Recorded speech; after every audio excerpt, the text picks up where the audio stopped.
গ্রেফতার হয়েছেন ঢাকায় চলচ্চিত্রের চিত্রনায়িকা নুসরাত ফারিয়া। রোববার সকালে হযরত শাহজালাল আন্তর্জাতিক বিমানবন্দর থেকে তাকে গ্রেফতার করেছে ইমিগ্রেশন পুলিশ। শাহজালালের ইমিগ্রেশন পুলিশের একটি সূত্র গণমাধ্যমকে জানায়, বাংলাদেশ বিমানের একটি ফ্লাইটে থাইল্যান্ড যাওয়ার কথা ছিল ফারিয়ার। এ সময় বিমানবন্দরের ইমিগ্রেশন চেকপোস্ট থেকে তাকে গ্রেফতার করা হয়। সূত্রটি জানায়, নুসরাত ফারিয়ার বিরুদ্ধে রাজধানীর ভাটারা থানায় দায়ের করা একটি মামলায় গ্রেফতারি পরোয়ানা ছিল।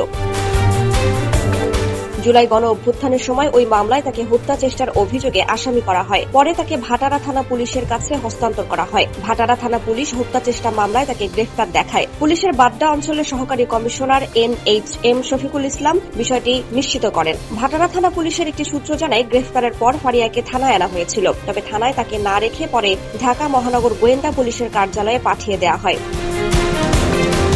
এর আগে গত 29 এপ্রিল তার বিরুদ্ধে মামলার বিষয়টি গণমাধ্যমকে নিশ্চিত করেন ভাটারা থানার ভারপ্রাপ্ত কর্মকর্তা। সে সময় জানা যায়, 2024 সালের বৈষম্য বিরোধী আন্দোলন চলাকালীন রাজধানী ঢাকার ভাটারা থানাধীন এলাকায় হওয়া এক হত্যা চেষ্টা মামলায় আসামি করা হয়েছে অপু বিশ্বাস, আসনা হাবিব ভাবনা ও অভিনেতা জায়েদ খান সহ 17 জনকে। মামলা সূত্রে জানা যায়, সাবেক প্রধানমন্ত্রী ও আওয়ামী লীগ সভানেত্রী শেখ হাসিনা এবং তার সরকারের সংশ্লিষ্ট 283 জন ও অজ্ঞাতনামা 300-400 জনের বিরুদ্ধে ঢাকার CMM আদালতে মামলাটি করেছেন এনামুল হক।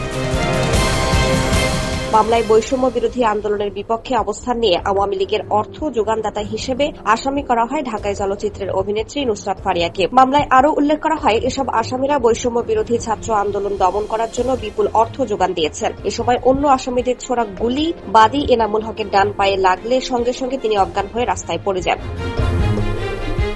নুসরাত ফারিয়া 2015 সালে চলচ্চিত্রে অভিনয় শুরু করেন। এরপর থেকে তিনি বাংলাদেশ ও ভারতের কয়েকটি সিনেমায় কাজ করেছেন। এছাড়া মডেলিং ও সঞ্চালনায়ও সক্রিয় তিনি। তাকে সবশেষ জিন 3 সিনেমায় দেখা গেছে। গেল ঈদে মুক্তি পায় সিনেমাটি। এতে তার বিপরীতে ছিলেন আব্দুল নূর সজল। ছবিটি পরিচালনা করেন কামরুজ্জামান রোমান।